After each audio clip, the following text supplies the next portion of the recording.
இன்னைக்கு most of the people ட்ரேடிங்குள்ளே வரவங்க யூடியூப்ல பார்க்குற மாதிரி பைக் வாங்கணும், கார் வாங்கணும், ஒன் டேல வந்து 30,000 சம்பாதிக்கணும், 50,000 சம்பாதிக்கணும்னு சொல்லிட்டு தான் இதுக்குள்ளே வராங்க. ஆனால் ரியாலிட்டி என்ன?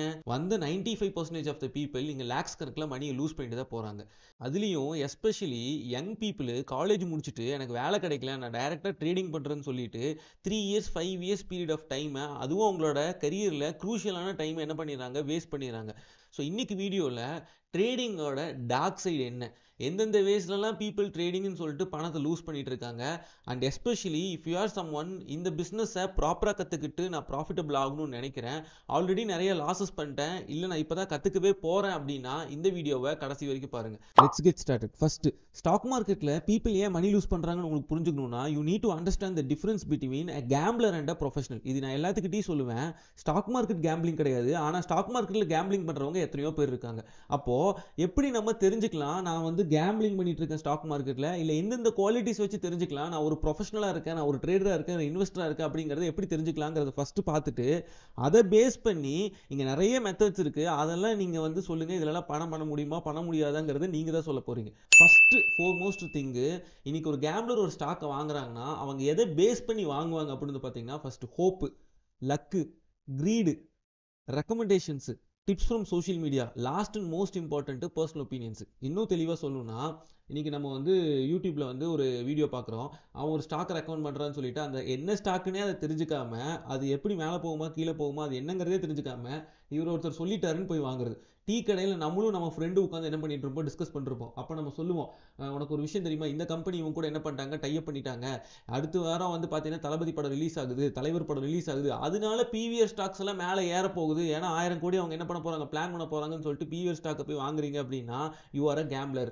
ஏன் நான் சொல்கிறேன்னா உங்களோட பர்சனல் ஒப்பீனியன்ஸ்க்கும் இப்போ நான் சொன்ன 6 விஷயத்துக்கும் ஸ்டாக் மார்க்கெட்டுக்கும் சம்மந்தமே இல்லை. அப்போ உண்மையிலுமே ஒரு ப்ரொஃபஷனலாக இருக்கவங்க எப்படி ஸ்டாக்கை வாங்குவாங்க அப்படின்னு பார்த்தீங்கன்னா they have a skill set to analyse that particular stock. அதை பொறுத்து தான் அவங்க அந்த ஸ்டாக்கை வாங்கலாமா வேணாமாங்கிறதை டிசைட் பண்ணுவாங்க. இன்னும் தெளிவாக சொல்லணும்னா எய்தர் டெக்னிக்கல் அனாலிசிஸை ஃபாலோ பண்ணுவாங்க, நான் ஷார்ட் டேர்ம் பீரியட் ஆஃப் டைமில் பை பண்ணி செல் பண்ணி மணி மேக் பண்ணணும். இதுவே லாங் டேர்ம் பீரியட் ஆஃப் டைமில் நான் பை பண்ணி செல் பண்ணி மணி மேக் பண்ணும் அப்படின்னா ஃபண்டமெண்டல் அனாலிசிஸை ஃபாலோ பண்ணுவாங்க. செகண்ட் பாயிண்ட், சரி நான் அனாலிசிஸ் பண்ணி ஒரு ஸ்டாக்கை வாங்குறேன்னு வச்சுக்கலாம், எல்லா டைமுமே அந்த ஸ்டாக் வந்து ப்ராஃபிட்டுக்கு போகிறக்கு வாய்ப்புகள் இருக்கா, சக்ஸஸ்க்கு போகிறக்கு வாய்ப்புகள் இருக்கா அப்படின்னு பார்த்தீங்கன்னா கண்டிப்பாக கிடையாது. ப்ராஃபிட்ஸ்க்கு போகலாம், லாஸஸ்க்கு போகலாம், ஈவன் தோ அனாலிசிஸ் எல்லாமே பக்காவாக பண்ணலாம். அப்போது லாஸஸ்க்கு போகும்போது ஒரு கேம்ப்ளரு ரிஸ்க் மேனேஜ்மெண்ட்டை ஃபாலோ பண்ண மாட்டார்.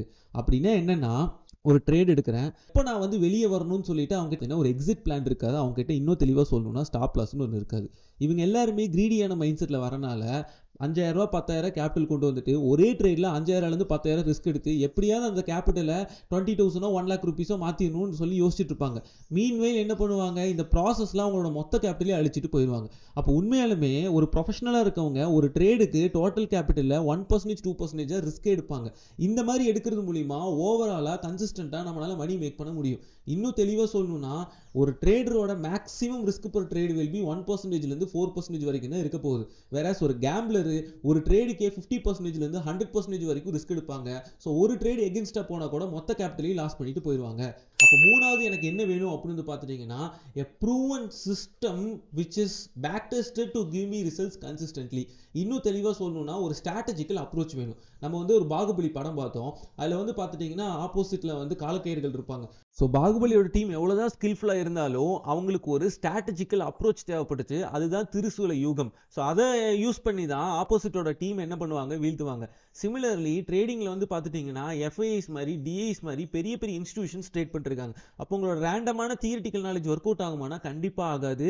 இவங்க கிட்ட ஒரு ப்ராப்பரான ஒரு சிஸ்டம் வேணும். டெக்னிக்கலாக சொல்லணும்னா 50% அக்யூரசி 1:2 ரிஸ்க் ரிவார்டு இருக்கிற மாதிரி ஒரு சிஸ்டம் வச்சு நீங்கள் ட்ரேட் பண்ணீங்கன்னா ஓவராலாக உங்களால் கன்சிஸ்டண்டாக மணி மேக் பண்ண முடியும். ஸோ இந்த 3 விஷயத்தையும் எந்த ஒரு ஆப்ஜெக்டில் பில்டு பண்ண முடியுது, இல்லை எந்த ஒரு மெத்தடாலஜியில் பில்டு பண்ண முடியுதோ அந்த மெத்தட் நமக்கு கன்சிஸ்டண்டாக ப்ராஃபிட்ஸ் கொடுக்கும். நம்ம அவங்கள ப்ரொஃபஷனல் சொல்லலாம், அதை யூஸ் பண்ணி ட்ரேட் பண்ணுறவங்கள ட்ரேடர் இன்வெஸ்டர்னு சொல்லலாம். இது எதுவுமே இல்லாத ஒரு மெத்தடாலஜியில் ஒருத்தங்க ஒர்க் அவுட் பண்ணுறாங்கன்னா அவங்க கேம்ப்ளர் தான் சொல்ல முடியும். இப்போ நீங்களே சொல்லுங்க, டெலிகிராம்ஸில் நம்ம கால்ஸ் வாங்கி பண்ணுறது, அக்கௌண்ட் ஹேண்ட்லிங் கொடுத்து பண்ணுறது, இதெல்லாமே ப்ரொஃபஷனல்குள்ளே வருமா இல்லை கேம்பிளிங்குள்ளே வருமானு? ஏன்னா எங்கிட்ட வர கன்சல்டேஷனில் காலில் வர most of the people money lose பண்ணுவாங்க Telegram calls and account handling தான். அண்ட் இதை பண்ணிட்டு ட்ரேடிங் வேஸ்ட்னு சொல்லிட்டு இருக்காங்க. ஈவன் என்னோட ஒரு ஸ்டூடெண்ட்டு பிடிஎம்மா ஒர்க் பண்ணிட்டு இருந்தாரு. அவர் வந்து பார்த்துட்டிங்கன்னா இந்த மாதிரி ஸ்டாக் மார்க்கெட்டில் மணி மேக் பண்ணணும்னு இந்த மாதிரி ரேண்டமாக ஒரு டெலிகிராம்லேருந்து கால் வந்துச்சாமா. நான் உங்களுக்கு டெமோவாக ஒரு கால் கொடுக்குறேன், அதை நீங்கள் வந்து ட்ரேட் பண்ணுங்கள், உங்களுக்கு ப்ராஃபிட் வந்தால் மட்டும் ஷேரிங் கொடுங்க, லாஸ் வந்தால் நீங்கள் எதுவும் தர தேவையில்லைன்னு. ஆனால் அவன் என்ன பண்ணுவான், ப்ராஃபிட் இருந்தால் உங்ககிட்ட இருந்து ஷேரிங் வாங்கிக்குவான், லாஸ் வந்துச்சுன்னா அந்த லாஸை உங்களுக்கு பண்ணி விட்டு போயிடுவான். ஸோ இந்த ஒரு பேட் எக்ஸ்பீரியன்ஸ் எடுத்ததுக்கு அப்புறமா நீங்கள் ட்ரேடிங்கே வேஸ்ட்டுன்னு சொல்லிட்டு ட்ரேடிங் விட்டுட்டு போயிடுறீங்க. இதுதான் வந்து பீப்புள் புரிஞ்சுக்க வேண்டிய விஷயம். என்னன்னா ஓவராலாக நீங்கள் அவங்க கிட்ட போய் அந்த டெலிகிராம் கால் கொடுக்குறவங்க கிட்ட ஓவராலாக ஒரு 1 month 2 month பிஎன்எல் கேட்டிங்கன்னா அவங்களே உங்ககிட்ட கொடுக்க மாட்டாங்க. ஏன்னா அவங்க ஃப்ளூக்கில் 1 or 2 ட்ரேட்ஸில் தான் ப்ராஃபிட் பண்ணிட்டு இருப்பாங்க. ஏன்னா நீங்கள் வேணால் போய் கேட்டு பாருங்க.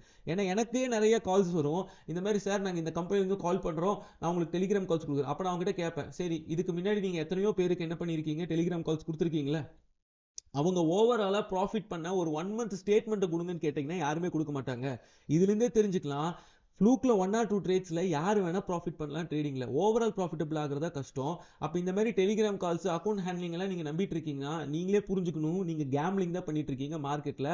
அப்போ மணி லூஸ் ஆச்சுன்னா அதுக்கு காரணம் பியூர் அண்ட் பியூர் ரெஸ்பான்சிபிலிட்டி நீங்கள் மட்டும்தான். Second, IPOs and Penney stocks. இப்போ நீங்களே யோசிச்சு பாருங்க, போன வருஷத்துல மட்டும் 327 ஐபிஓஸ் வந்திருக்கு. புதுசா கம்பெனிஸ் இனிஷியல் பப்ளிக் ஆஃபரிங் மூலியமா ஸ்டாக் மார்க்கெட்ல ஃபர்ஸ்ட் உள்ள வராங்க. இன்னைக்கு நம்ம என்ன பண்ணுவோம், லிஸ்டிங் டே கெயினுக்காக யாரோ ஒரு இன்ஸ்டாகிராம்ல வந்து யாரோ ஒருத்தங்க ப்ரொமோட் பண்றாங்கன்னு சொல்லிட்டு அந்த ஐபிஓ போய் வாங்குவோம். ஆனா இதுல ஃபேக்ட் என்னன்னா, ஆல்மோஸ்ட் 10% ஆஃப் த ஐபிஓஸ் மட்டும்தான் ஓவராலாக என்ன கொடுத்துருக்கு, ப்ராஃபிட்ஸ் கொடுத்துருக்கு, சக்ஸஸ் கொடுத்துருக்கு. ரிமைனிங் இருக்கிற 90% ஆஃப் த ஐபிஓஸ் ஃபெயிலியர் தான் கொடுத்துருக்கு. இப்போ அந்த 10% யாரோ ஒருத்தர் ப்ராஃபிட் பண்ணவங்க உங்களுக்கு இன்ஸ்டாகிராமில் ஸ்க்ரீன்ஷாட் காட்டுவாங்க. உடனே நீங்கள் என்ன பண்ணுவீங்க, ஏதோ ஒரு ஐபிஓ 25,000 30,000 போட்டு எனக்கு 1 லட்சம் வந்துடாதா அப்படிங்கிற கிரீடி மைண்ட் செட்டில் போயிட்டு ஐபிஓஸ் மேலே ஐபிஓஸ் அப்ளை பண்ணிட்டு ஓவரால் லாஸ் மேக்கிங் பண்ணிட்டு ட்ரேடிங் வேஸ்ட்டுன்னு சொல்லிட்டு இருப்பீங்க. இப்போ நான் ப்ரீவியஸாக ஒரு கேம்லருக்கு ஒரு 3 கேரக்டரிஸ்டிக்ஸ் சொன்னேன். அது 3மே எங்கே அப்ளை ஆகும்னா ஐபிஓவில் அப்ளை ஆகும். ஏன்னா ஃபர்ஸ்ட், உங்களால் ஃபண்டமெண்டலோ இல்லை டெக்னிக்கல் அனாலிசிஸ் பண்ண முடியாது. ஏன்னா அதுக்கிட்ட சார்ட்டும் கிடையாது, ஃபினான்ஷியல் டேட்டாவும் கிடையாது. ஏன்னா அப்போ தான் ஃபர்ஸ்ட் டைமே அந்த கம்பெனி உள்ளே வருது. ரெண்டாவது, ரிஸ்க் மேனேஜ்மெண்ட்டும் உங்களால் மெயின்டைன் பண்ண முடியாது. ஒரே நாளில் 25,000 போடுறீங்க, அது 15,000 ட்ரேட் ஆகிட்டு இருக்கலாம். ஒரு 5% ரிஸ்க்கோ இல்லை 4% ரிஸ்க்கோ இல்லை 3% ரிஸ்க்கோ உங்களால் மெயின்டைன் பண்ண முடியாது.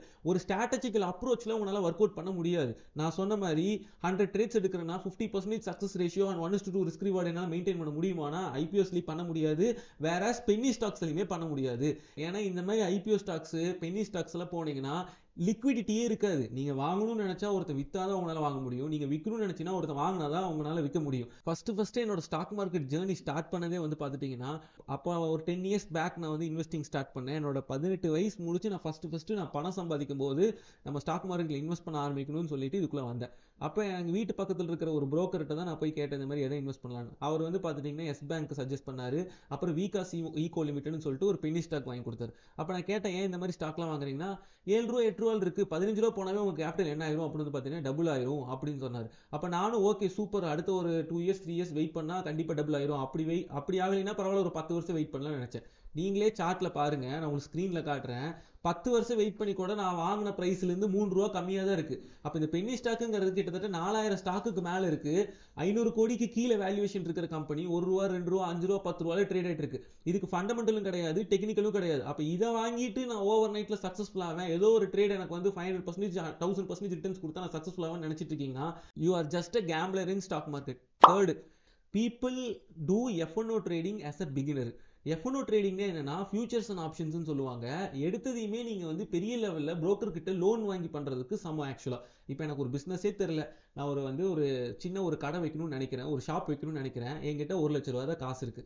இப்போ இது என்ன பண்றதுக்கு சமம்னா, பேங்க்ல போய் எனக்கு ஒரு 50 லட்ச ரூபா கடன் கொடுங்க, ஒரு கடையை போடுறேன். இப்போ ஃபெயிலியர் ஆச்சுன்னா என்ன ஆகும், என் வாழ்க்கையே இதில் போயிடும், மைனஸ்ல போயிடும். மோஸ்ட் ஆஃப் தி பீப்புள் இதுக்குள்ள வந்து பிகினரா லாஸ் பண்றவங்க எல்லாருமே இந்த F&O அண்ட் ஆப்ஷன் பையிங் மூலியமா மணி லூஸ் பண்ணுவாங்க. ஏன்னா ஆப்ஷன் பையிங்ல வெறும் 5000 10,000 வச்சுட்டு 18 லட்சம் 20 லட்சம் மதிப்புள்ள கான்ட்ராக்டை நீங்க ட்ரேட் பண்ணுவீங்க.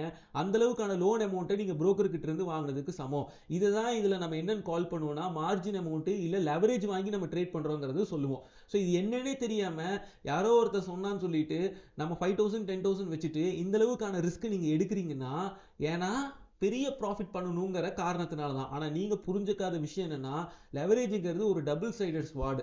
இந்த ப்ராஃபிட் போனாலும் பயங்கரமா இருக்கும், லாஸஸ் போனாலும் பயங்கரமா இருக்கும். அப்போ நம்ம கிட்ட ஒரு ஸ்ட்ராட்டஜிக்கல் அப்ரோச் இல்லாம நம்ம ஒர்க் பண்ணும்போது ஓவராலா லாஸ் மேக்கிங்ல தான் போய் முடியறதுக்கான வாய்ப்புகள் நிறைய இருக்கு. ஸோ இப்போ உங்களுக்கு புரிஞ்சிருக்கும் ஏன் பீப்புள் ஸ்டாக் மார்க்கெட்ல கேம்பிள் பண்ணிட்டு ஸ்டாக் மார்க்கெட் வேஸ்ட்னு சொல்லிட்டு இருக்காங்க. அப்போ ப்ராப்பரா ஒரு நல்ல ஸ்டாக்ஸை நீங்க சூஸ் பண்ணி பை பண்ணிட்டு வரீங்க, உங்க ப்ராப்பரான ரிஸ்க் மேனேஜ்மெண்ட் யூஸ் பண்ணி ப்ராப்பரான மைண்ட் செட்டோட பண்ணிட்டு இருக்கீங்கன்னா ஓவராலா நீங்க ப்ராஃபிட்டபிளா தான் இருப்பீங்க. ஆனா என்ன எஃப்டி ரிட்டர்ன்ஸையோ இல்ல மற்ற இன்ஸ்ட்ருமெண்ட்ஸ் கொடுக்குற ரிட்டர்ன்ஸை உங்களால பீட் பண்ண முடியாது if you don't have a proven profitable system. அப்போ அது கூட சேர்ந்து ஒர்க் அவுட் பண்ணும்போது இது எல்லாத்தையோட ஒரு பெட்டர் ரிட்டர்ன்ஸை நம்மளால ஜஸ்ட் 30 மினிட்ஸ் டைம் ஸ்பெண்ட் பண்ணியே கொண்டு வர முடியும். ஃபைனலா ஏதோ ஒரு ஆன்லைன் கேமை ஏதோ ஒரு இன்ஃப்ளூயன்சர் ப்ரோமோட் பண்ணுவாங்க, 1x பெட் 2x பெட்னு நம்ம வந்து டெலிகிராம்ல டவுன்லோட் பண்ற மூவில எல்லாம் காட்டுவாங்க. இதெல்லாம் பண்ணிட்டு ஹீரோயின்ஸ் 3 வருஷம் 5 வருஷம் பட வாய்ப்பு கிடைக்கலனா உடனே ஏதோ ஒரு பைனரி ட்ரேடிங் ஆப்பை நம்ம இந்தியாவில் அது லீகலாகவே இருக்காது 3 லட்சம் 5 லட்சம் பணத்தை வாங்கிட்டு ப்ரொமோட் பண்ணுவாங்க. உடனே அதில் போய் நம்ம பணத்தை போட்டு லூஸ் பண்ணிட்டு ட்ரேடிங் வேஸ்ட்டு ஸ்டாக் மார்க்கெட் வேஸ்ட்டுன்னு சொல்லிட்டு இருப்பாங்க. இங்கே பிரச்சனை என்னன்னா நம்ம இங்க இருக்கிற 90% ஆஃப் த பீப்புளுக்கு ஃபினான்ஷியல் லிட்ரஸி கிடையாது. ஏன்னா இது நம்ம ஸ்கூல்லையோ காலேஜஸ்லயோ என்ன பண்றது இல்லை, சொல்லி கொடுக்கறது இல்லை. அதனாலயே நம்ம மைண்டை க்ளோஸ் பண்ணி வச்சுட்டு இன்ஃப்ளேஷன்னா என்னன்னு தெரியாம ஈவன் நம்ம கஷ்டப்பட்டு ஒர்க் பண்ணா கூட அதை வந்து க்ரோ பண்றதுக்காக மல்டிபிள் ஆப்ஷன்ஸ்ல நம்ம பணத்தை போட்டா கூட கடைசி வரைக்கும் ஃபினான்ஷியல் கோல்ஸ் அச்சீவ் பண்ண முடியாமையே ஓடிட்டு இருக்கோம். ஸோ நீங்க இந்த லூப்ல இருந்து வெளியே வரணும், ஸ்டாக் மார்க்கெட்டை ப்ராப்பரா கத்துக்கிட்டு ஓப்பன் மைண்டடா இங்க என்ன இருக்குங்கிறத தெரிஞ்சுக்கிட்டு I want to become profitable அப்படின்னா என்னோட 6 years ஆஃப் எக்ஸ்பீரியன்ஸ்ல நான் என்னென்னலாம் தப்பு பண்ணி இன்னைக்கு ஒரு ப்ராஃபிட்டபிள் ஜேர்னியை ரீச் பண்ணி கன்சிஸ்டண்டா அதை ஸ்கேல் பண்ணி monthly 50,000 rupees to 1 lakh rupees எப்படி மணி மேக் பண்ணிட்டு இருக்கேன் அப்படிங்கிறத ஒரு எக்ஸ்க்ளூசிவ் வீடியோ ட்ரைனிங்ல ரெக்கார்ட் பண்ணியிருக்கேன், which will save you years of time and money in stock market. இப்போதைக்கு அதை நான் ஃப்ரீ ஆஃப் காஸ்ட்ல தான் கொடுக்குறேன். அதை நீங்க யூட்டிலைஸ் பண்ணணும்னு நினைக்கிறீங்கன்னா டிஸ்கிரிப்ஷன்ல லிங்க் கொடுத்துருக்கேன். ஸோ நெக்ஸ்ட் ஒரு இன்ட்ரெஸ்டிங் வீடியோட உங்க எல்லாத்தையும் மீட் பண்றேன்.